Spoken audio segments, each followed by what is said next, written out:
In 1176, Saladin, the mighty leader of the Ayyubid forces, stood poised before the looming walls of Masyaf, a formidable fortress perched high in the Syrian hills. This was the hidden lair of the Assassins, a secretive and feared order whose name alone sent shivers through the hearts of even the bravest man. For days, his army had pressed the siege, determined to shatter the stronghold and break the will of its mysterious inhabitants. But one night, as darkness cloaked the camp, something caught the attention of Saladin's guards, a brief flash of light, flickering like a ghostly spark, dancing down the hills of Masyaf and disappearing among the Ayyubid tents. Saladin, deep in slumber, was suddenly roused. A shadow passed through his tent, slipping silently into the night. His eyes, still adjusting to the dim light, fell upon a sight that froze him in place. The lamps had been shifted, and there, beside his bed, lay a poisoned dagger pinning down a note. Its message was simple yet terrifying: abandon the siege, or the next time, the dagger would be aimed at his heart. This was no ordinary warning. It echoed the fates of many before him, leaders who had woken to find their lives hanging by a thread, with the dagger left in their chambers as a silent threat. In the 11th and 12th centuries, such chilling encounters had become all too common. Despite fortress walls, locked doors, and watchful guards, no one was safe from the reach of the assassins. Their message was always the same: comply, or face a swift and certain death. Yet sometimes, no warning came. The blade would strike in the dead of night, its lethal edge finding the heart or throat of its target without hesitation. These calculated assassinations were not acts of madness, but the signature moves of a relentless group locked in a desperate struggle against far mightier foes. They were known as the Assassins or Hashishin, devoted followers of Hassan al-Sabbah, a leader whose name became legendary. Fear was their weapon, and their silent, deadly methods sent ripples of terror through the rulers of the time, leaving a legacy of whispered tales and blood-soaked legends that would haunt history forever.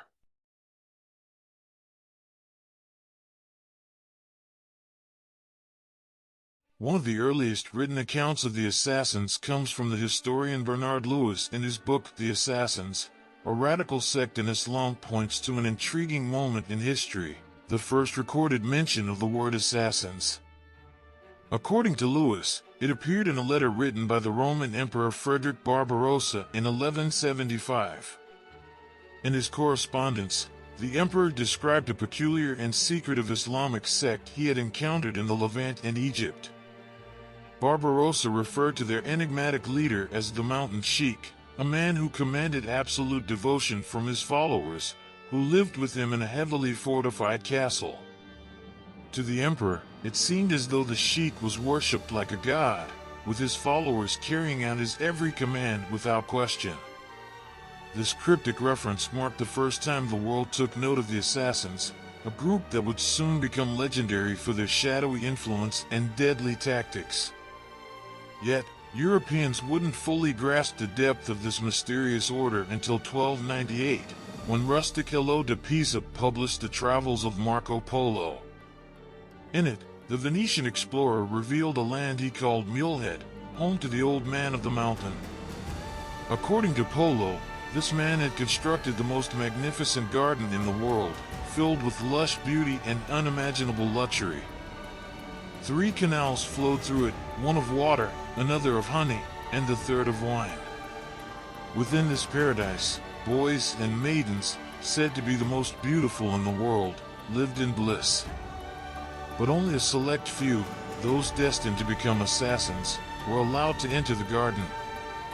The old man used a powerful drug, opium, to sedate these young men. When they awoke in the garden's splendor, they believed they had been transported to heaven itself. After experiencing this paradise, they would later find themselves back in the real world, convinced that the only way to return to this Eden was through death and service to the old man. Marco Polo claimed that this manipulation is what made the assassins such fearsome and loyal killers, driven by the belief that martyrdom would guarantee their return to this garden of delights. The old man's influence grew so powerful that rulers across Asia paid him regular tribute, for the alternative was death at the hands of his deadly followers. However, Polo's tale ends in 1265, when the Mongol lord Alao, weary of the old man's wicked reign, laid siege to his fortress. After 3 long years of starvation, the old man of the mountain and his assassins were defeated. But how much of Marco Polo's story is grounded in truth? How much of it is legend, or even slander spread by the enemies of the assassins? The line between history and myth remains blurred, leaving the tale shrouded in mystery.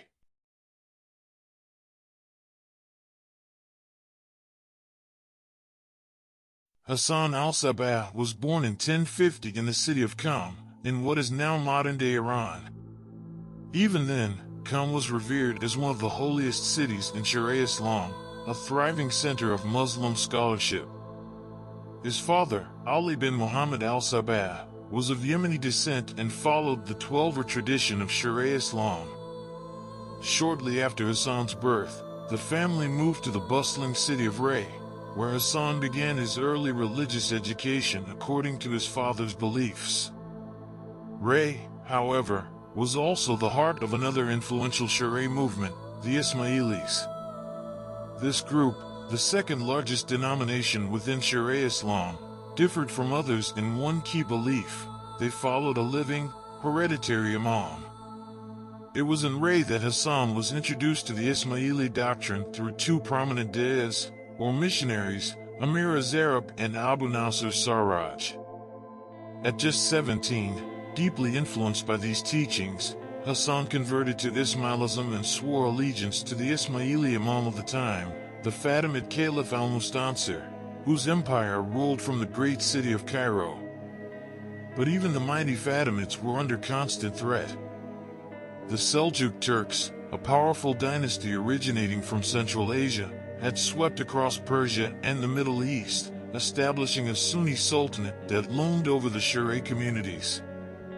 In this charged political landscape, Hassan al-Sabbah, now 22, made a daring move.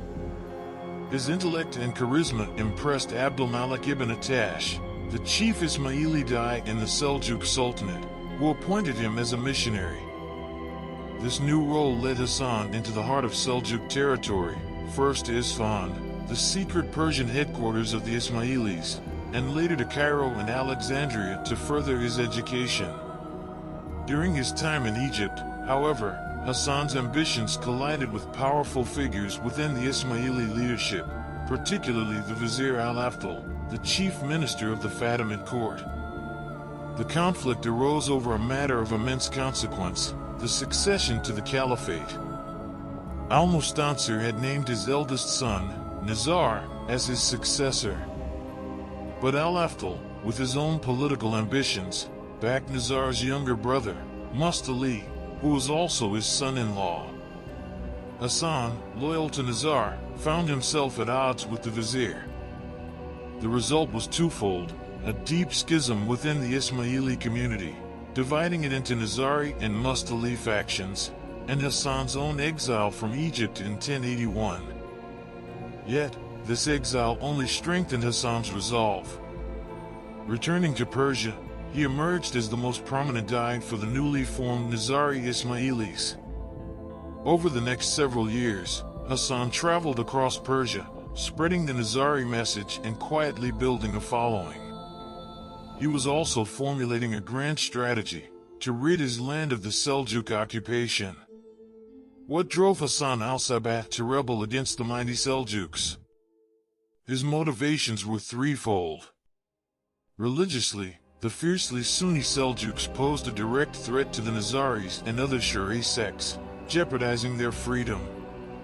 Politically, despite his exile, Hassan still held allegiance to the Egyptian Fatimids, who were being encroached upon by the Seljuk Turks, now stretching their reach as far as the Sinai.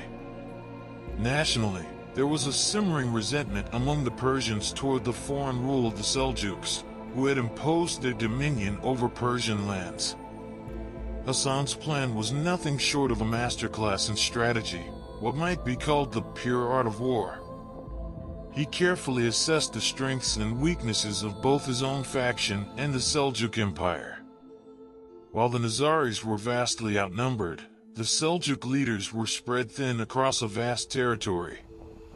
In the shadows of the Persian mountains, Hassan al-Sabbah began laying the groundwork for a revolution that would change the course of history.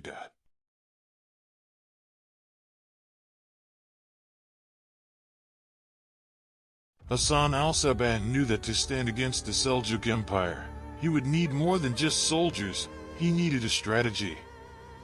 From high in the mountains, he began to establish a series of impregnable fortresses, strongholds that would serve as both bases of resistance and launching points for targeted strikes against the political and military elite. By 1087, his vision for a resistance movement had taken root in the Daylam region, a traditional Shirai stronghold. It was here, through cunning and secrecy, that he recruited his loyal followers, preparing for the battle ahead. By September 1090, Hassan had taken control of the fortress of Alamut, meaning the teaching of the eagle, deep within the Elburz Mountains. But he hadn't done so by force. Instead, he carefully converted the soldiers of the local garrison one by one, building his power quietly. Once in control, Hassan fortified Alamut, making it nearly impenetrable. He ensured the valley below was self-sufficient by improving the irrigation and cultivation systems, while also establishing a vast library filled with manuscripts and scientific instruments. Alamut became a center not only of military might, but also of intellectual growth.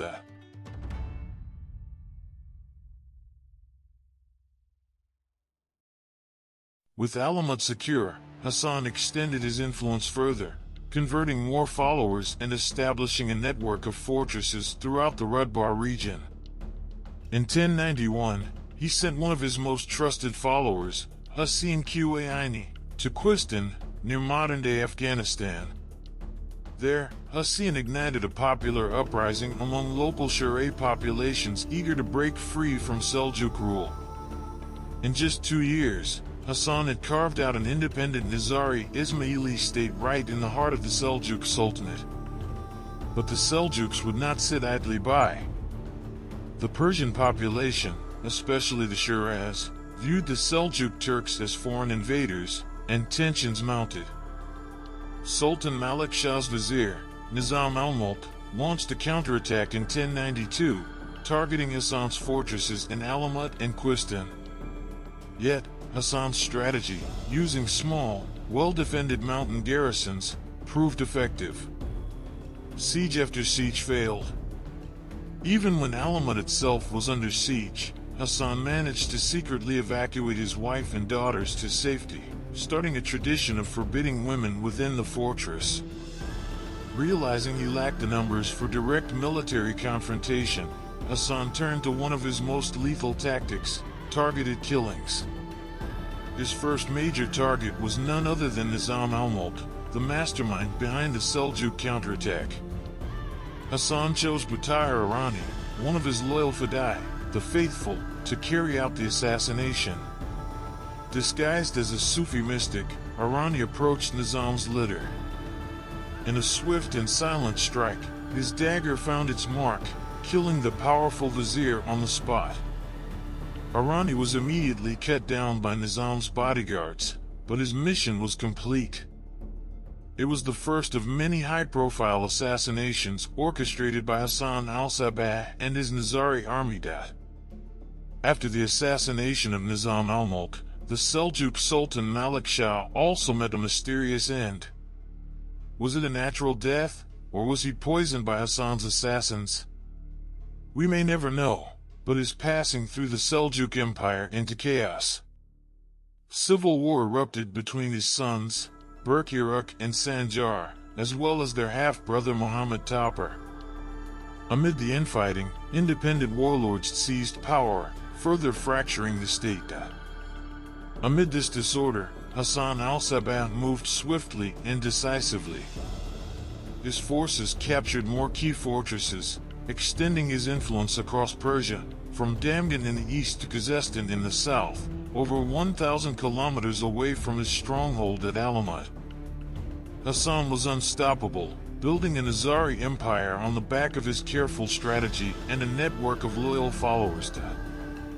In 1097, devastating news reached Hassan al-Sabbah. His spiritual leader, Imam Nizar, had been killed in Cairo, a victim of his rival, Vizier al-Afdal, who had him buried alive between two walls. Upon hearing this, Hassan quickly sent word to rescue Nizar's young son from Cairo, ensuring his safety within the fortress of Alamut. Up until this moment, Hassan had been the political and military leader of the Nizaris in Persia, but with the death of the Imam and no clear successor, Hassan took on the mantle of religious leadership as well.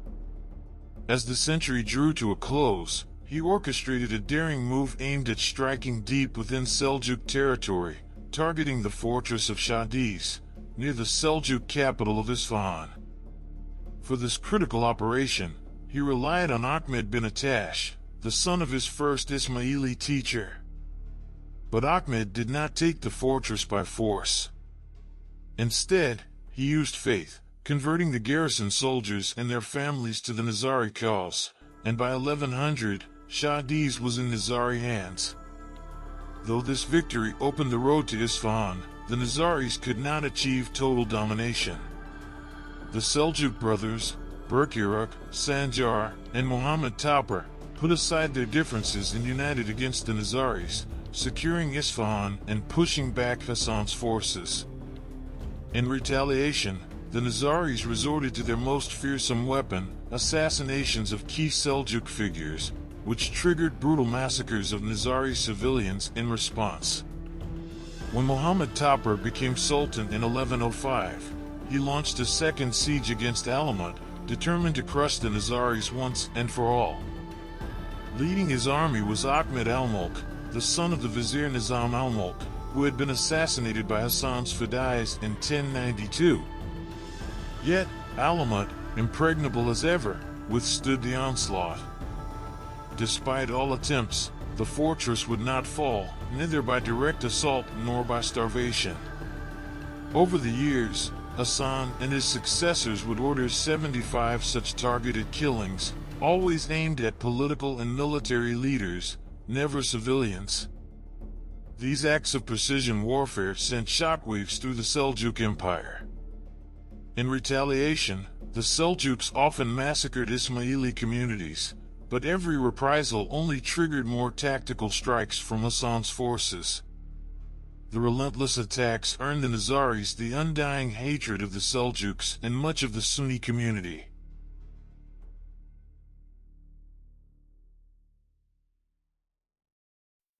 As Hassan's political power grew, his personal life took a darker turn.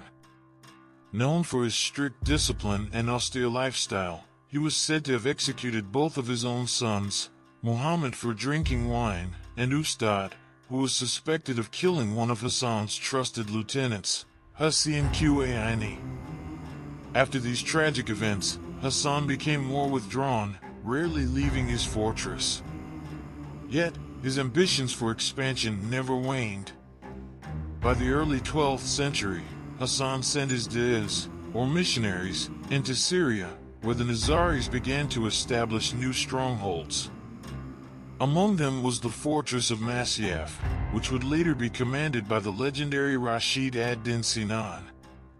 Sinan, often called the Old Man of the Mountain, earned his reputation through his numerous attempts to assassinate the great Muslim leader Saladin, further weaving the assassins into myth and legend.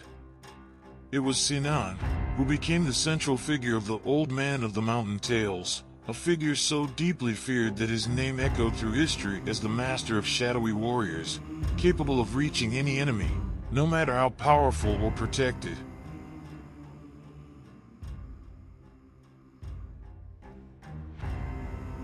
Hassan spent his last days in seclusion within Alamut's walls.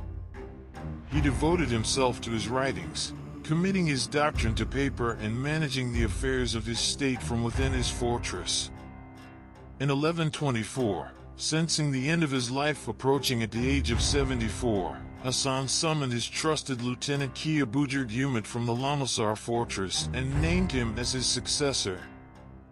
Hassan al-Sabbah died after a brief illness on June 12, 1124, and was buried near Alamut, the very fortress that had been the heart of his power and the symbol of his legacy.